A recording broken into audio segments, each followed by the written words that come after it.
Ma, and Happy New Year, everyone. We got it coming in last day of the year here on the watch party.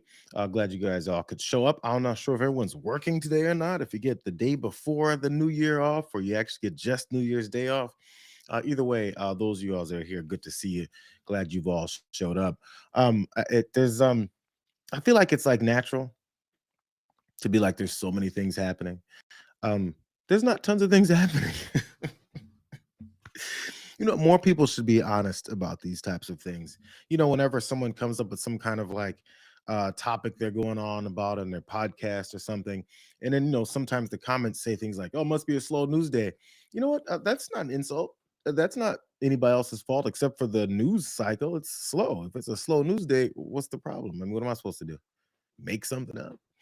It's not the most exciting news day. I mean, not the most action-packed news day, but I did find things that are quite exciting, things that you probably want to know what's going on in the world, developments about our country, especially as, of course, also December 31st, today, last day of 2025, and also as far as tomorrow goes, suddenly these ACA premiums are going to skyrocket on so many folks who depend on them. And we still haven't got much of an answer. That's one of the things we'll be discussing.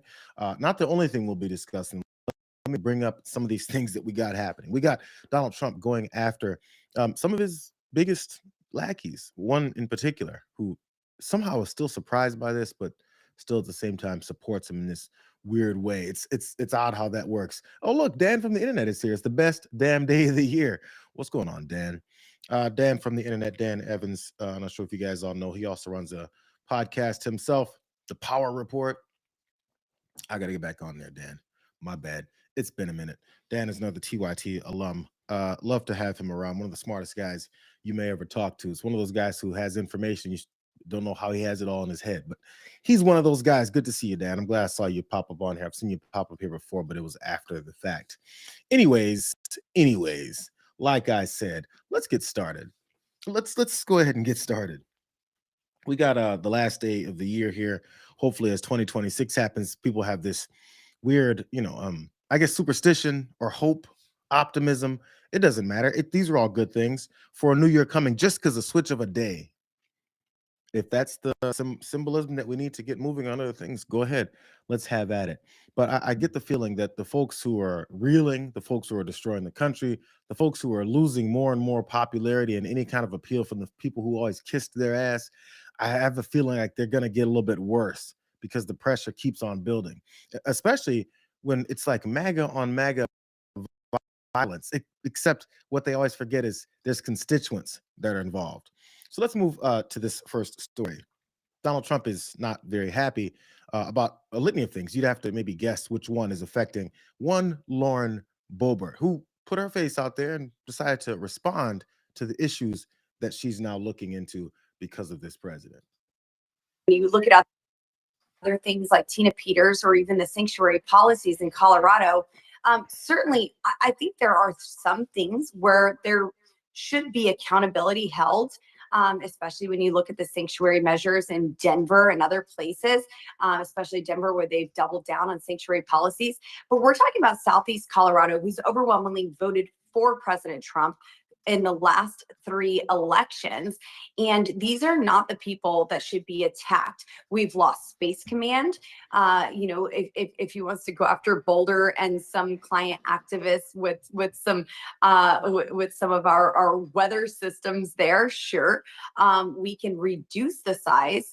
But this is, again, non-controversial. This is providing access to clean water. You look at other things like Tina Peters. Lauren Boebert is standing up for her constituents and their desire, their need, their expectation to have access to clean water. I wonder who she's fighting with over clean water. I heard that Donald Trump is running the country. Donald Trump has a mandate. Republicans control the Congress. I wonder who it is that she could be fighting with about this desire for, like life-saving, life normalcy of drinking some clean water. Okay, let's see, because outside of that video statement, she also posted a statement as well. I won't read the whole thing, but there's a couple points that I think you guys should probably pay close attention to. She says President Trump decided to veto a completely non-controversial bipartisan bill that passed both the House and Senate unanimously. Why, she asks? Because nothing says America first like denying clean drinking water to 50,000 people in Southeast Colorado, many of whom enthusiastically voted for him in all 3 elections. Pause for a second. No, pause for a second. She started this whole thing off by talking about how this is a non-controversial thing, but apparently accountability, as she pointed out in her video, should be held over issues like Tina Peters' criminal ass being in jail for her crimes, and also these sanctuary policies in those big lib cities. But Southeast Colorado, the people who voted for Donald Trump in this democracy, are the only ones who should receive any kind of representation for their, taxes that they paid to this country. Only them, because that's how fascists work. But I'm sure people are going to give Lauren Boebert some kind of credit for standing against Donald Trump. What she's doing is continuing down this same path of it. If it doesn't affect me, fuck those people, and if it affects me and potentially the people who voted for me, now I have to care all of a sudden. So she is in favor of Donald Trump having selective issues and pulling back certain funds as if he's a king here for certain people, but not for hers. Let me continue with this. So she continues and says, I must have missed the rally where he stood in Colorado and promised to personally derail critical water infrastructure projects. My bad. I thought the campaign was about lowering costs and cutting red tape. Oh, she's hitting him hard. I'm sure she's going to get all kinds of praise for this. She says, but hey, if this administration wants to make its legacy blocking projects that deliver water to rural Americans, that's on them. Maybe here's a thought. Maybe you shouldn't have supported the fascist who threatened to go against his political enemies at any turn, at any moment, and break the law in doing so. And then somehow you end up on the back end of that. Here's her potentially referencing that on the second page of her post here. She says, and I sincerely hope that this veto has nothing to do with political retaliation for calling out corruption and demanding accountability. Americans deserve leadership that puts people over politics. It's weird. It's weird that Lauren Boebert says that Americans deserve some leadership that puts people over politics when she just said, based off her political thoughts, that there's some Americans that don't deserve leadership that puts people over politics, particularly people who are in favor of sanctuary policies in those cities that she says should have their funds taken away. Or maybe also people in the surrounding areas where Tina Peters' ass is being held in prison. Maybe those people should actually not get leadership over politics. For some reason, she thinks that that's going to make some sense and get her somewhere. But she did promise that this is not the last that you're going to hear from her about this critical project. God, I'm so annoyed at these people. It's constantly the same thing over and over again. They prove the point that they only care about themselves when they're saying and claiming that they're representing, Americans. What they're representing is themselves. And she's only mad here because this is going to make her look bad, because the people in her district are going to go, what the hell, bro? Why is he doing this to us? And the blame might come on her. But as this was pointed out, she hopes that has nothing to do with retribution. What kind of retribution could she be facing, and over what, I wonder? There's that half a time that she went against Donald Trump. CNN has learned there will be a meeting today inside the White House as aides try to manage a potential House vote on the release of the Epstein files. This comes, of course, just hours after Democrats on the Oversight Committee released emails from Jeffrey Epstein himself mentioning Donald Trump by name multiple times. Well, the House is releasing these files, but it's not everything that the federal government has. Dana, there's additional files still held by the Justice Department that some Republicans on Capitol Hill are in support of releasing. And so that is causing a political response inside the White House right now, where there is a meeting planned, or was a meeting planned today, about the House effort to try and force a vote to get the Justice Department, the Trump administration, to release the rest of the FBI files, the Justice Department files, everything from years of the investigation into Jeffrey Epstein and others, things that have not seen the light of day yet. What one source tells me is that this meeting was planning to include some key figures from the Justice Department, the FBI Director Kash Patel, the Attorney General Pam Bondi, the Deputy Attorney General Todd Blanche, and then one of those Republicans in support of transparency, Republican Representative Lauren Boebert of Colorado. They had a whole meeting, brought in the big guns, even Patches Patel, brought them all in to talk to Lauren Boebert, to talk about her decision to sign on to the discharge petition that would lead to them releasing those Epstein files, which they still haven't fully done. And also the bill that was signed into law by the same president who was potentially looking for some retaliation because after they talked to Lauren Boebert, she had, again, like I said, that half of an instance when she went against them and went ahead and signed on to it. It was a thing that Mike Johnson and Donald Trump had been trying to delay and actually completely eliminate, around that last government shutdown. But, she had a moment. So she had a moment. A lot of people asked about it. So here's Caroline Levitt. This is also from a few weeks ago when all that went down. Why are White House officials then meeting with Representative Boebert in an effort to try and get her to not sign this petition calling for the release of the files? Doesn't it show transparency that members of the Trump administration are willing to brief members of Congress whenever they please? Doesn't that show our level of transparency? Doesn't that show the level of transparency when we are willing to sit down with members of Congress and address their concerns? That is that's a defining factor of transparency, having discussions with members of Congress about various issues. And I'm not going to detail conversations that took place in the Situation Room, in the press briefing room. She doesn't have much answers. All she wants to say is, isn't this transparent? It's transparency. Now that you guys reported that we're having this meeting where we're screaming at Lauren Boebert to change her vote. You know what? None of us were really in the room. Maybe it was a cordial conversation. Maybe they just decided to have her sit with the FBI director, the deputy director of the FBI. Also, I'm sorry, deputy director of the Department of Justice. Pam Bondi was in the room as well. All these folks were in there just to have like a cordial, nice conversation, just to ask how lunch was, rather than on the day that she was going to sign on with the Epstein discharge position, the thing that they all hated and want to make sure it continued to get covered up. It was just for transparency purposes. Hey, here's Lauren Boebert at same time talking about what it is that happened in that meeting. I hadn't actually seen this until today. The president never asked me to take my name off of the discharge petition. Mm-hmm. But did he raise any concerns about you taking that position? The president has not forced me to do anything. The president has not put pressure on me. I was not asked by the president to remove my name. Every conversation that I had was welcomed and very civil. And, it's okay for people to have discussions about things that are going on with our nation. So what were the discussions about? She's backing up Donald Trump, or she did during the time after she had that meeting with them, and everyone assumed wrongfully, according to Lauren Boebert, that they were pressuring her to take her name off of that, discharge petition. So it'd be weird. It'd be really crazy if after saying they didn't pressure me at all, to then in this post that I just read, to then say, I hope that this veto has nothing to do with political retaliation for calling out corruption and demanding accountability. She seems to be, as everyone's assuming, referencing her vote for the Epstein discharge petition. So they weren't pressuring you, but now you might wonder if they're mad about your signature to it.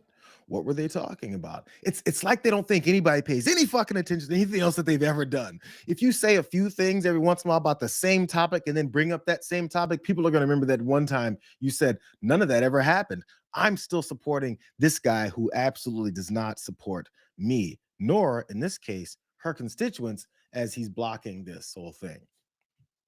So maybe it is the Epstein discharge petition, but actually this is probably the more likely route. It might be that whole thing about that old criminal that's sitting in jail for the next, I guess, 8 more years, because she had a 9-year sentence. Look how much he cared about that. Colorado, the poorly run state of Colorado, with a governor who's incompetent, and frankly, with a governor that won't allow our wonderful Tina to come out of a jail, in a high-intensity jail, because she caught people cheating on an election, and they said she was cheating. She wasn't cheating.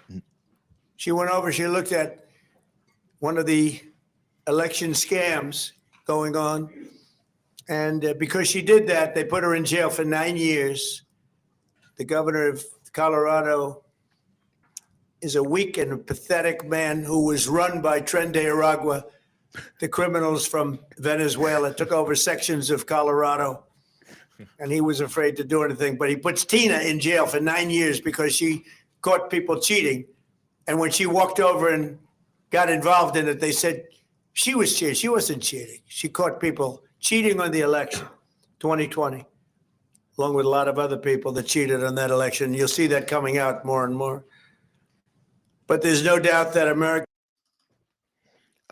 He keeps saying we'll see more and more coming out, but we haven't seen more and more of that coming out at all. In fact, all we saw was, that he lost that election, and all he cares about is that. So Tina Peters, he wants free, and somehow I'm not sure if he knows how the judicial system works, considering he completely ignores it at every turn. But it's weird that the governor of the state somehow is the arresting officer, which we've seen before when she said, "Get your hands off me." Apparently, the governor is the arresting officer. The governor is the prosecutor. The governor is on the jury. The governor is also the judge who lambasted her ass about her privilege and her expectations for being treated a certain way. But somehow, the governor of Colorado is the guy that did all that because he's being run by Trinidad Aragua. Because Trinidad Aragua somehow has something to do or care about Tina Peters busting and breaking rules about the 2020 election. What the fuck does Trinidad Aragua have to do with that? Why would they be running the Colorado governor to then try and keep Tina Peters in jail when he had nothing to do with putting Tina Peters in jail? I'm sorry. I'm going down, like a normal thought process to try and follow this madness. But that was the basis for his latest, disgruntled posts, which this is one of them from August when he was so mad about this. Free Tina Peters, he screams. A brave and innocent patriot who has been tortured by crooked Colorado politicians, including the big mail-in ballot supporting the governor of the state. Okay, let Tina Peters out of jail right now. She did nothing wrong except catching the Democrats cheat in the election. She's an old woman, very sick. If she's not released, I'm going to take harsh measures. Maybe that's the indication that now we know the harsh measures he's taken are apparently on the people of rural southeast Colorado in vetoing this, because Donald Trump doesn't know the difference between one part of one state and another. All he thinks is they don't like me. So everybody's punished. Except he's also punished, I believe, North Carolina. I believe it was Tennessee. There's a couple other states he's been pulling funds on and being mad at because, I guess they didn't drop to knee fast enough. So that's been his approach. It's free Tina Peters. Free Tina Peters. It has nothing to do with anything. He even promised to, pardon her before he realized that, you can't do that because, it was a state charge and he's not a king. He's trying, though. He's trying. They arrested her instead of the people that did the cheating.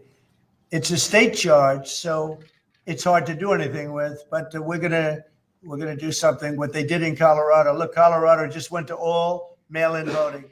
That means they cheat. That's why they lost. That's one of the reasons, but that's a big reason why they just lost the whole Space Command situation that is going to Alabama.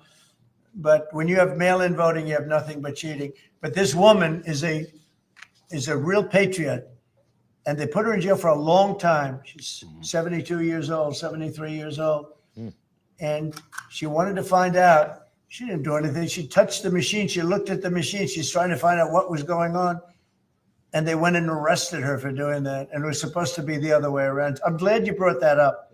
They should let her go. Let her out. Thank you. Yeah. Thank you. What are you thanking people for? Everyone's silent. I'm trying to figure out why you're still talking. It's weird that the 34-time felon is in favor of releasing, criminals consistently. There's another post where he talked about the sleazebag of Colorado, going on more about the governor of Colorado calling him a sleazebag. But this is the latest one. I was going to read you guys that one as one of his last screeds against this whole thing. This is what he literally posted. I was this morning, at least this post from Truth Social, 9:20 a.m., December 31st. Maybe he's running to the brick wall. Or maybe, he's trying one last gasp. He says, God bless Tina Peters, who is now, for 2 years out of 9, sitting in a Colorado maximum security prison at the age of 73 and sick for the, quote, crime of trying to stop the massive voter fraud that goes on in her state, where people are leaving in record numbers. Okay, good job. Yeah, good. They're all leaving. Hard to wish her a happy new year, but to the scumbag governor and the disgusting Republican rhino DA who did this to her, nothing happens to the Dems and their phony mail-in ballot system that makes it impossible for a Republican to win an otherwise very winnable state. That was his aside. I wish them only the worst. May they rot in hell. free Tina Peters. It's a, not sure if he thinks that's like a convincing argument. So I guess the scumbag governor of Colorado, he's sitting there and he goes, oh, so he called me a scumbag. Oh, and then he said I should rot in hell along with a rhino DA. Someone whispered in Trump's ear and told him, hey, dumb fuck, listen, the guy who, the prosecutor, he's a Republican. And did you see what the judge said to her? They nailed the whole case on her ass. Do you remember that stuff? So he has to now call him a rhino. But he screamed free Tina Peters and misspelled her name Petters because he's concerned so much about her. Well, I guess chalk it up to another group of people in the state who, as Lauren Boebert pointed out, overwhelmingly voted for this guy, and now they're paying the price because they thought overwhelmingly voting for a fascist who only cares about himself somehow includes them. But they live in a state that he doesn't like because it's way too lib, and it's all the same grouping of people. But good news, they're all moving out, is what they also said. So I guess they'll have a good time moving out. Good times. Hey, you guys, I'm glad you're here. I'm seeing more folks talking in the chat. Appreciate you guys all hanging out. Let's go all together and like this here stream. How about we do that? I did it just now. Also share it. Also come show up later again, and we have more things happening. I wanted to have a side note here because this was something that stuck out to me yesterday, and it was my favorite story. I started the stream with it yesterday. It's doing well on the channel, so it only came to my mind because I was telling you guys, come back. These videos will be up later if you missed any parts of them, or if you want to share them in the perspective in the videos that we all put out here, though. Yesterday, my favorite story of one Republican challenger down in Florida against Byron Donalds for governor. Super MAGA guy against another super MAGA guy, Byron Donalds. And he's pushing the slave comments. He's going after his blackness, and he's calling us a dark time if Byron Donalds wins. He went all crazy. I'm sorry, he went all MAGA on him. I saw a quick article this morning. My man's name is James. What's his name? James Fishback. James Fishback. Apparently, this is the article I read really fast. Same guy who's attacking Byron Donalds. I think he's just been distanced or fired or distanced himself from this school district who was upset at him because of this story that came out from around 2022 when he was dating a 17-year-old that was in some debate club that he had set up for, I guess, high school campuses. But I guess the scandal was that, there was apparently a messy breakup. I don't know. All I know is that all these guys are messy as hell. And I kind of wanted to do that as a follow-up to that whole story, but there wasn't enough extra on top of that. Look up James Fishback and his scandal. They're all just horrible people. Just a side note there. I want to give you guys that. Since we're about to end the year, and one more programming note, we will not be doing the live stream tomorrow. Be back on Friday, though. Let's move on to this next story, though. James Fishbutt, Grumpy Cat says, yes, absolutely. You guys really read that story. It's fascinating. There's multiple layers to it that I'm trying to fully remember because I skimmed it a bit. Okay. Let's move on to the next story because it is December 31st. It's the last day of 2025. And as the clock rolls over and we go into January 1st, what will also roll is really high insurance premiums for folks that relied on those ACA subsidies, the ones that Republicans keep talking about how much they hate. Just like they talk about how much they hate, Americans, but they don't expect people to pay attention to that part.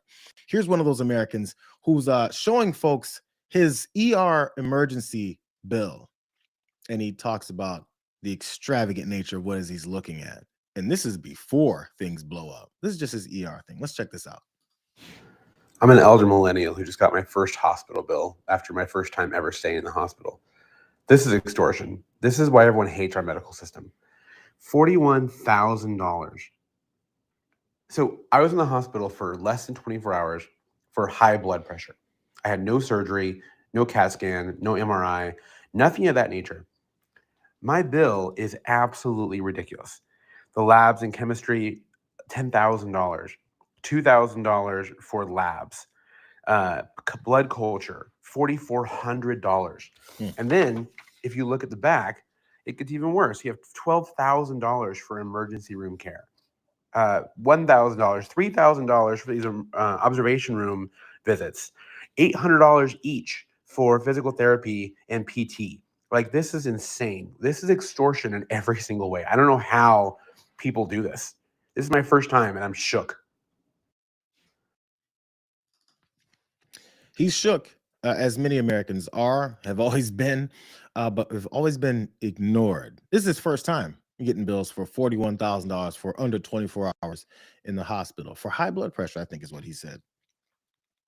It's like it maybe keeps people from going to regular check-ins where they may end up in a situation where they have high blood pressure and they're heading into, emergency situations that'll cost them $41,000. So, like they've been saying, there's been pieces of plans, fragments of plans, concepts of plans that are all coming from this Republican Party, spurred by Donald Trump.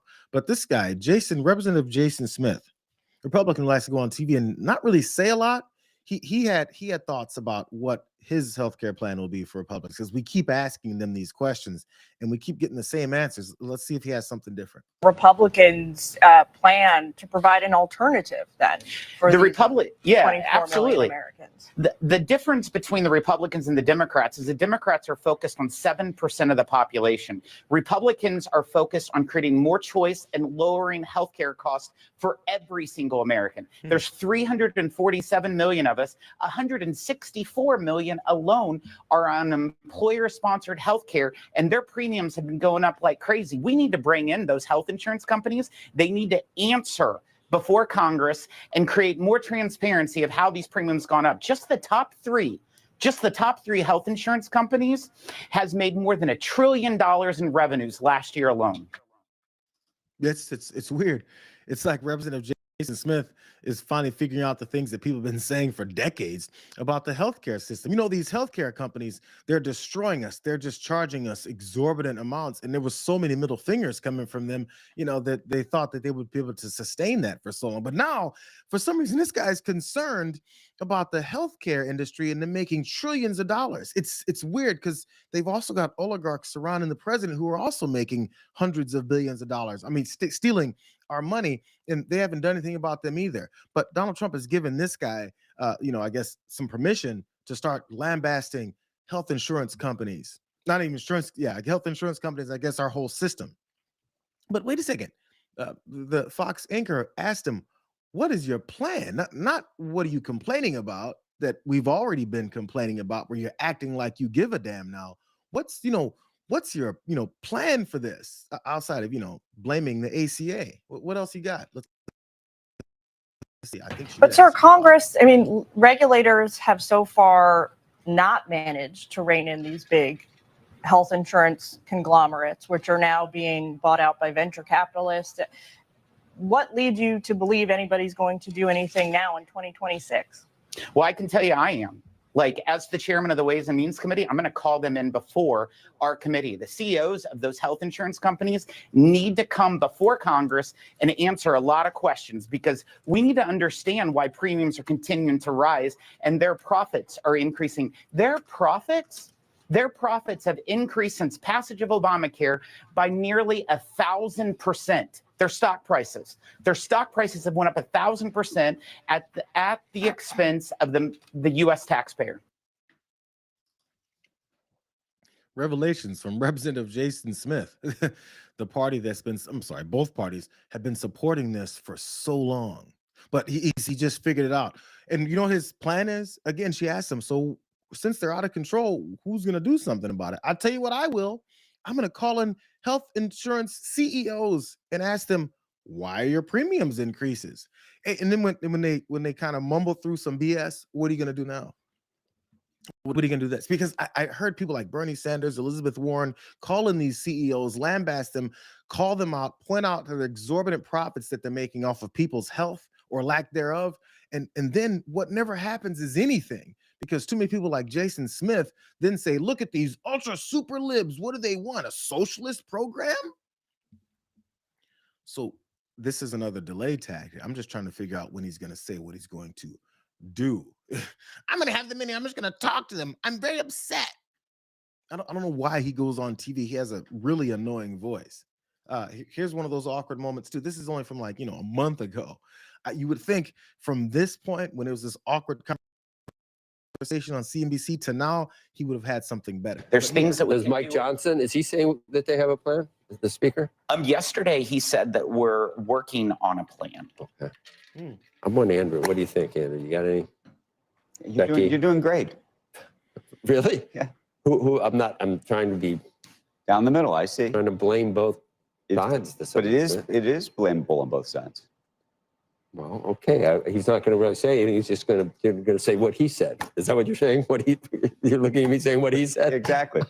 Okay. We got to go, Mr. Chairman. We hope you come back. Come on back. We don't understand how things work. I think a lot of people are confused. We all wonder how things work in Washington, D.C. as someone who's there all the time. So Right. it's just how it It's less of a ruin tour down there with the National Guard there, I would say, isn't it? If you're walking around down there, it's better, is it not? It's definitely safer than what it has been in the months past. Folks behind the scenes were like, let's play the out music because this is getting really bad. It's pretty awkward when you have nothing else to say.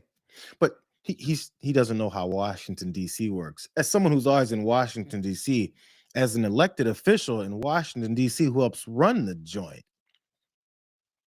I guess you don't understand. Hey, that's a good moment for someone's ad to run against this guy. Jason Smith doesn't know what he's doing in Washington, D.C. In fact, he pointed out specifically on a show before that he doesn't know why everything sucks. Maybe that's why everything sucks, because he has no plan, he has no thoughts. But what he was hiding behind, though, is Mike Johnson. I guess it's like a year in review since, the first thing of tomorrow, the next year, so many people are going to see their health expenses skyrocket. And this is what the delay tactics we've been hearing from. This is from months and months ago. I haven't, and there's a lot of reasons why. First of all, the Unaffordable Care Act has failed the American people. It did exactly the opposite of what they all promised as it would do. The Democrats broke the American healthcare system. The reason your premiums are skyrocketing is because they have terrible policies, and one of them is subsidizing insurance companies. That's what this COVID-era subsidy was all about. Remember, the Democrat Party created this on their own. They're the ones that put the expiration date on it, December 31 of this year, because they knew it was a boondoggle. There was no way they could justify that being permanent policy. So what we have said is, if there was going to be an extension of that, it would need massive reforms. You need some income caps on that. You should not be subsidizing healthcare for wealthy people, and also you need all sorts of reforms on it. You need high protections on those things and other innovations. So the Republican Party has known this is going to expire at the end of the year, as everyone in Congress has. We were always preparing to work through that in a deliberative fashion through October, November, December. But ironically, the Democrats, because of their shenanigans, took a lot of the time off the clock on that for us to do it. So we're working on it in earnest. It is the Republican Party that will bring down healthcare costs, not the Democrats. His concern is politics. His concern has always been, well, let's talk about the ACA and what the Democrats are not doing. Plenty. After you talk about that, maybe then do something. They have no reason to do anything, because that would be against, these people who pay them to do nothing, while they act like they're actually against them. But what he wanted everyone to know is that the Democrats broke the healthcare system. Do you guys remember what the healthcare system was like before the ACA? That was, providing some subsidies to some folks to help with the assist with the payments of the high costs. So of course, costs continue to go up. Do they think if they didn't do that, that costs would have gone down? That these folks who are taking part in unfettered capitalism, these CEOs and these huge corporations, do we think their prices would have gone down, if nothing was done? And when the proposals from Republicans said things like, you can go into the ER. What do you need a doctor for? That was their healthcare plan. So when Obamacare came in, the ACA, they were still so upset about that possibility for a slight bit of government assistance for subsidies for certain folks in this country to have access to, doctor visits and things like that. They got so upset that some of those red states rejected those exchanges from the ACA so that their constituents would suffer more. I'm not sure why more people don't bring that up. We forgot how the whole thing worked from the very beginning. But what they expect to do is to continue to tell you it's one side of the other's fault. It's not. But the problem is that it's not working. Frank Luntz has always been like a conservative leaning pollster, and everyone sees him as the standard. Okay, fine. Let's see what Frank Luntz thinks of this approach that they've got. That is before tomorrow. Everyone's health expenses explode. Are voters buying this finger pointing on Obamacare? No, and they don't like it, and they resent it, and this is going to play a major role in the 2026 election. The shutdown that we experienced, the longest ever in American history, started off hurting Democrats more than Republicans, ended up hurting President Trump more than anybody else. If the government does shut down because they still can't find a solution to this, it is going to be very painful for the Republican Party because, as you note, every survey, every poll that's out there shows that Republicans will be hurt more by this than Democrats. But in the end, it's not about polling. It's not about politics or about elections. In the end, we have a significant percentage, millions and millions of people who cannot afford their health care. And this becomes an issue not just of affordability, but expense. I guess so, but they don't care about polling. They've seen Donald Trump's numbers tank, and what they're afraid of is, just Donald Trump, as he's completely oblivious or actually doesn't care about it because he's pulling off, like illegal activities. So he doesn't care if people don't like him. He just claims things like, a dictator would, that everything is wonderful. Apparently, your healthcare costs are going to skyrocket, and he just doesn't care. Problem is, he hasn't cared for a long time. No choice but to absolutely replace Obamacare, and we're going to come up with a much better plan. We're going to come up with a great health plan, and this is a great plan. Wait till you see the plans we have coming out literally over the next 4 weeks. We have a plan coming out, an additional plan coming out in a very short period of time. We're going to have fantastic health care, and the plan is coming out over the next 4 weeks. We're signing a health care plan within 2 weeks. 9 years after you first started running, do you have a plan, and can you tell us what it is? Obamacare was lousy health care. So just a yes or no, you still do not have a plan? I have concepts of a plan.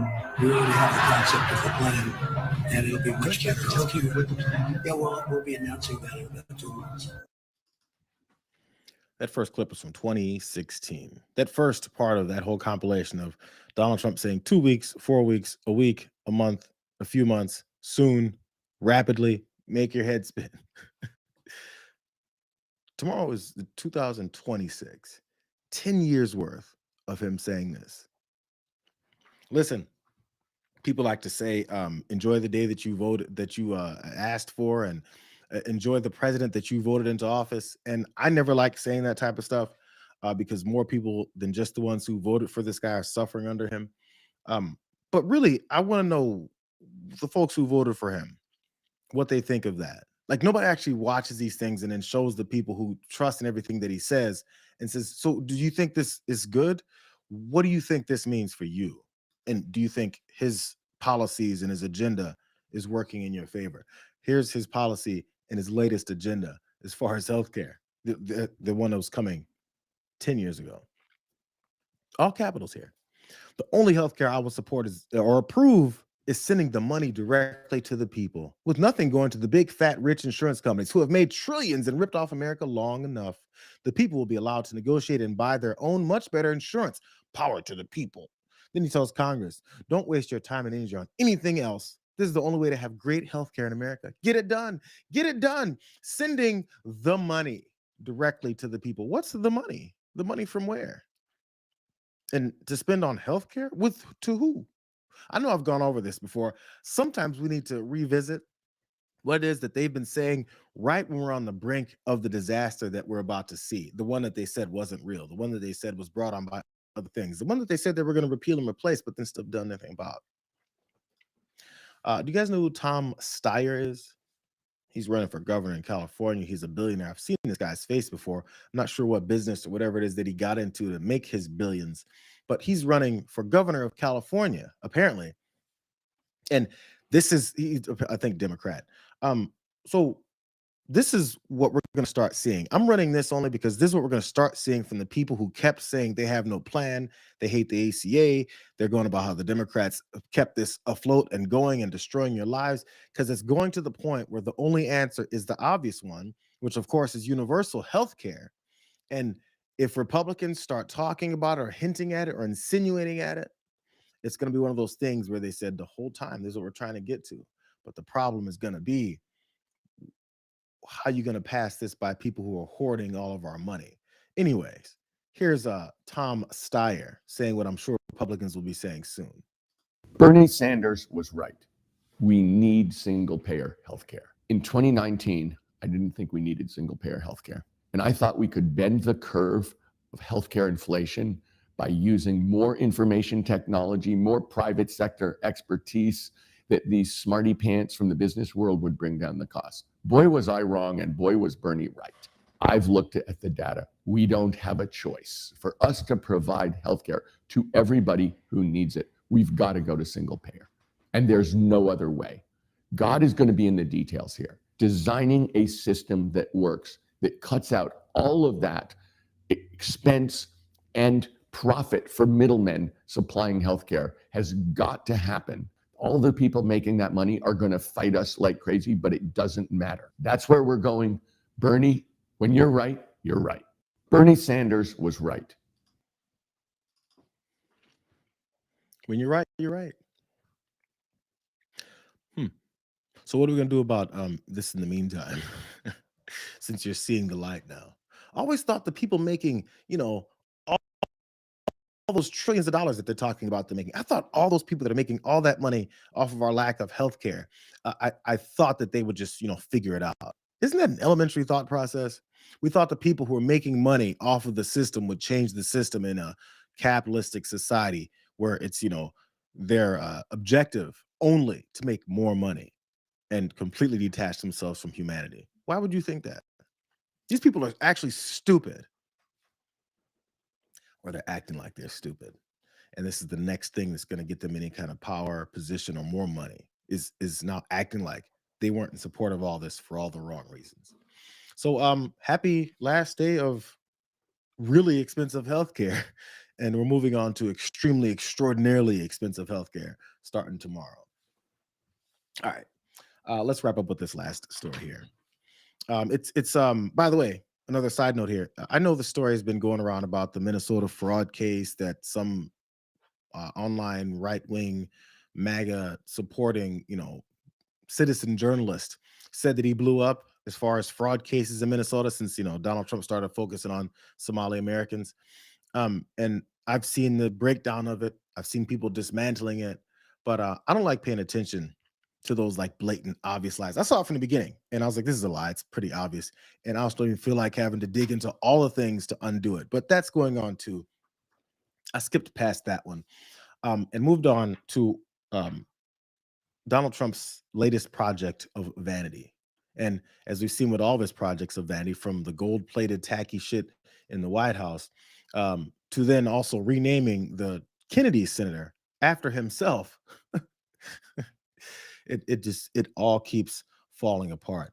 This is the latest problem he's got with the Performing Center there. Drama at the Kennedy Center continues, with a string of artists canceling their live performances after the Kennedy Center's Board of Trustees added President Donald Trump's name to the landmark arts institution. I was honored by it.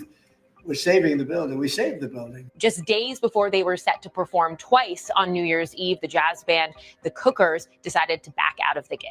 And while the group did not provide details for backing out of the gig, the group's drummer, Billy Hart, told the New York Times that the name change did play a role, citing potential retaliation. New York City-based dance company Doug Verone and Dancers also said that they are canceling their performances set for April. They said, quote, "With the latest act of Donald J. Trump renaming the center after himself, we can no longer permit ourselves nor ask our audiences to step inside this once great institution." Christy Lee, a folk singer-songwriter, also canceled her performance set for January, also noting the name change. She said, quote, "When American history starts getting treated like something you can ban, erase, name, or rebrand for somebody else's ego, I can't stand on that stage and sleep right at night." I wanted to be clear that I was listening to my conscience. The Kennedy Center's president, Richard Grinnell, someone who I should note was installed by the president himself, called the different cancellations a form of derangement syndrome. Because that's a good response to people doing what is it they want. with their careers, with their art form, with a guy who's trying to take over everything and act like this is, again, these are standard building blocks for a fascist takeover is you do what I say, I take over the arts, I put my name on buildings, and then the people who are actually making these things as attractive as they are to people coming in to be entertained, they have to just go along with it. And if they don't go along with it, more of that authoritarianism kicks in because, you know, it's in his blood. It's in his genes. The administration threatening to sue one of these artists that canceled a performance. What do we know about this? Yeah, exactly. This is against jazz artist Chuck Red. Now, the Trump Kennedy Center is led by Trump's appointee, Richard Grenell, and the center is saying that they want to sue this jazz artist for $1 million. This is after Red announced that he was canceling his Christmas Eve program in light of Trump's name being added to the Kennedy Center building. Now, in response, the Kennedy Center is saying the following, quote, any artist canceling their show at the Trump Kennedy Center over political differences is not courageous or principled. They are selfish, intolerant, and have failed to meet the basic duty of a public artist to perform for all people. Now, Chuck Red is just one of several artists who have announced cancellations in light of the name change now to the Trump Kennedy Center. And another artist who announced their cancellation was folk singer Christy Lee. She was supposed to perform on January 14th, and she put out a statement on Instagram saying she won't lie to her audiences that canceling a show hurts. She says, quote, that's how I keep the lights on, but losing my integrity would cost me more than my paycheck. What little babies. Richard Grenell, who was put in charge of being, you know, the all bark and no bite dog that guards the Kennedy Center. Now they're looking to sue artists for doing what it is that they want. I guess violating whatever kind of contract. I feel like the contract was probably had with the Kennedy Center, not the Trump Kennedy Center. Once that happens, maybe it's all null and void. I wonder which kinds of, you know, contract attorneys these guys got. And maybe that's a reputable thing they can go along with. But he's going to sue them for $1 million. You've cost us $1 million. Did you know that you can't go against political differences? Why is this political? They admitted that it's political. You know, because you slap the president's name on something that he has absolutely nothing to do with. It wasn't just that, though. It wasn't just those few names. There's other ones. Maybe I might run through ones that we've heard, but there's also a veteran jazz ensemble and a New York dance company. They've also canceled events at the Kennedy Center, intensifying this fallout at one of the nation's preeminent art centers after they then, of course, renamed it after Dumbass in the White House. Here's more reasons behind these cancellations if it wasn't apparent yet. The Cookers didn't give a reason for the decision in their statement and said that jazz, it said they did not give a reason, but they said jazz was born from struggle and from a relentless insistence on freedom of thought, of expression, and the full human voice. Those political differences, I guess, on freedom between folks who are speaking about freedom and Donald Trump, who's speaking about authoritarianism and oppression.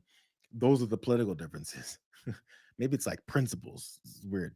Last, Doug Verone and the Dancers, the New York Dance Company, also said on Monday that it was canceling 2 performances in April that had been intended to celebrate its 40th anniversary.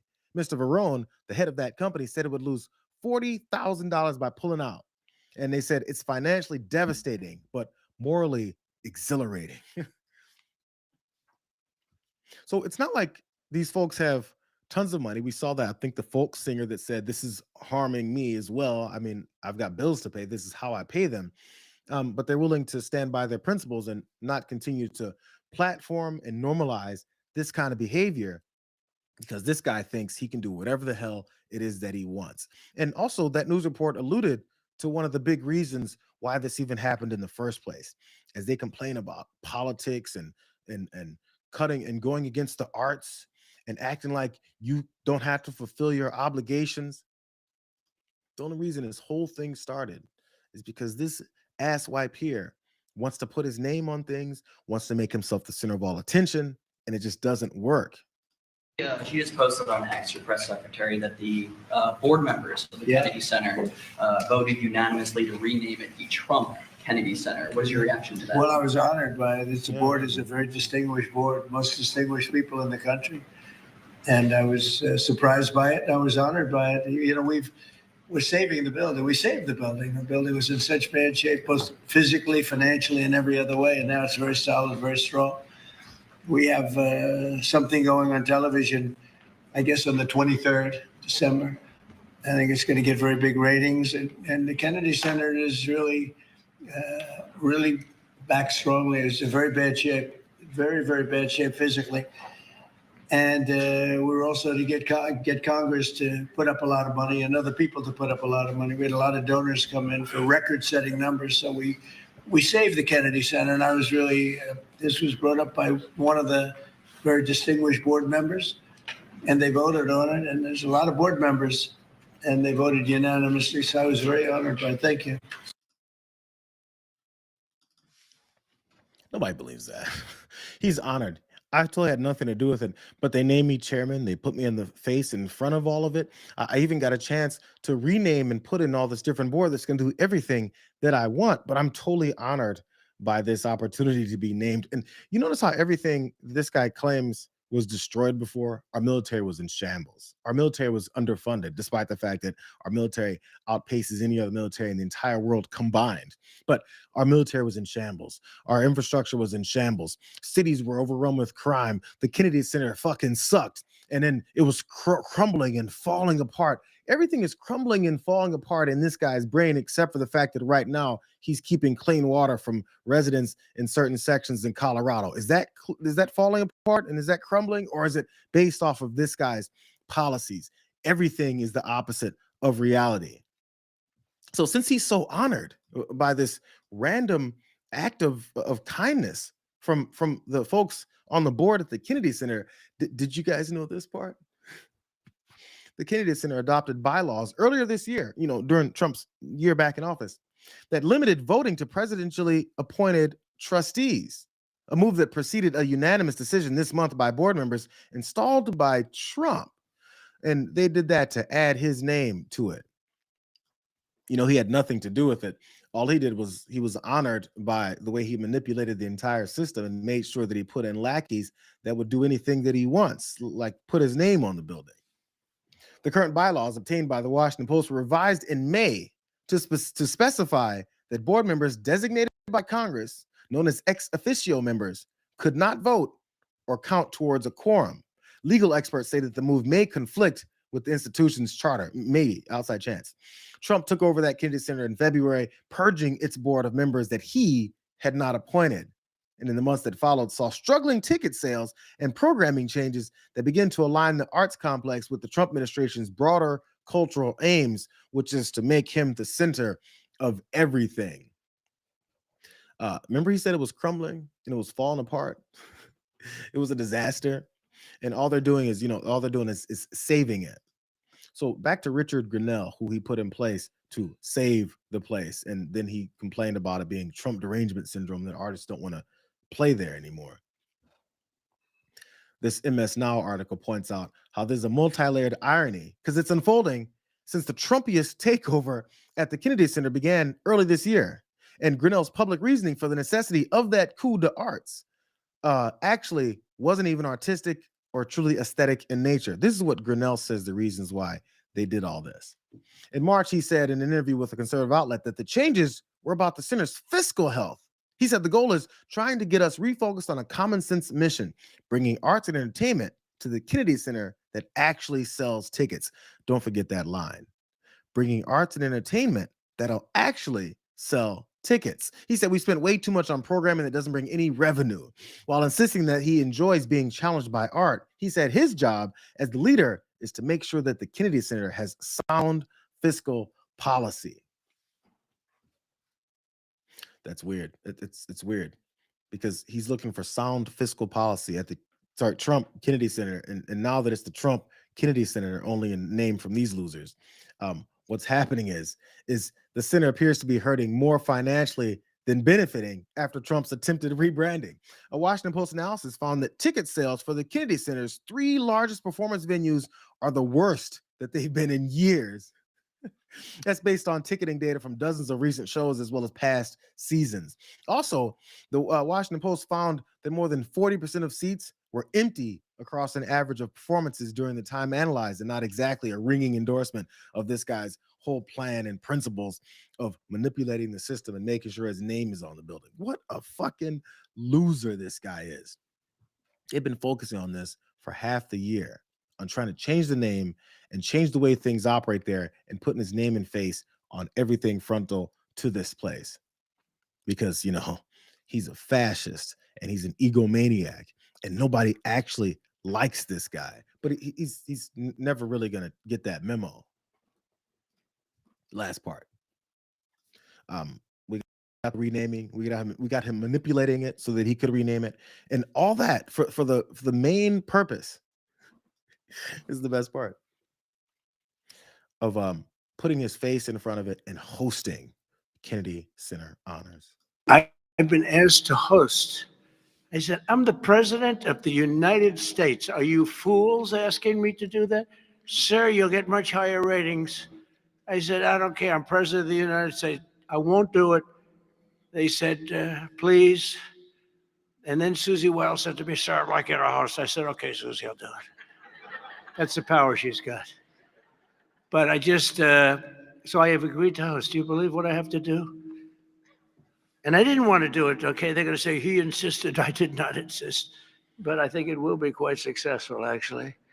It's been a long time. I used to host the Apprentice finales, and we did rather well with that. So I think we're going to do very well because we have some great honorees, some really great ones. Since 1978, the Kennedy Center Honors have been among the most prestigious awards in the performing arts. I wanted one. I was never able to get one. This year, it's true, actually. I would have taken it if they would have called me. I waited and waited and waited. And I said, the hell with it. I'll become chairman. And I'll give myself an honor. Maybe I'm going to honor, next year we'll honor Trump, okay? More admissions on the back end there. Maybe I'll make myself chairman and make sure that I get one of these honors. Also, I'm going to host Kennedy Center Honors. It's all about him. I mean, we already knew this. I just want to show you again. So he can host, and then his name can be on it, and then also he can force a way to get another participation award for something he's done nothing where anyone would want to recognize him. What a loser. You're going to complain and talk about how wonderful you are and everyone loves you and you should be honored, but no one wants to do that for you. So you got FIFA giving you fake ass trophies. You got Benjamin Netanyahu giving you some fake ass honor.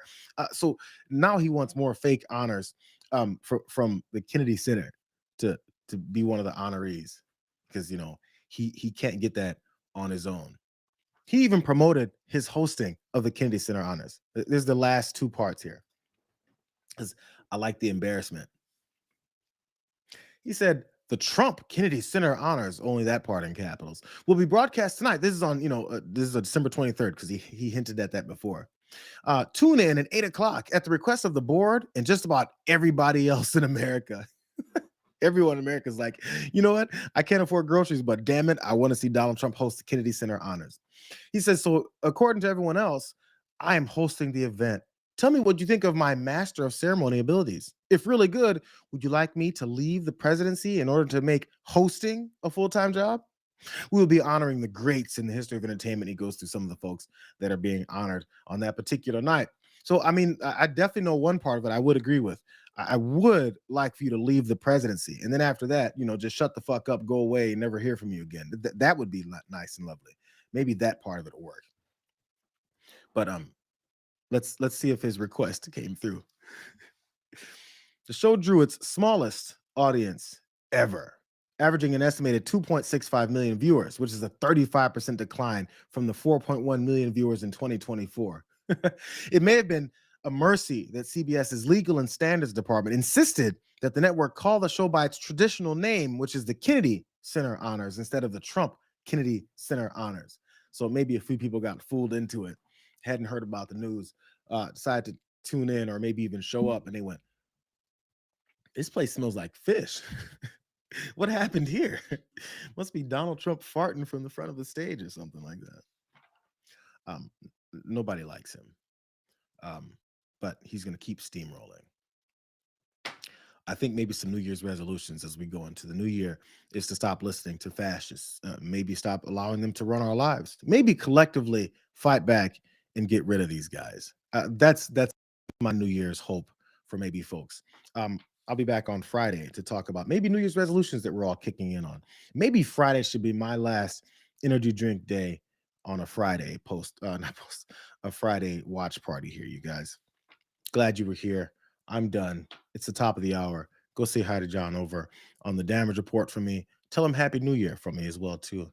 We've got a lot happening. Hopefully, a good year coming up. Maybe big changes in our government. Maybe we can get rid of that fascist that keeps embarrassing us and stealing our money and waiting to kill us at every turn.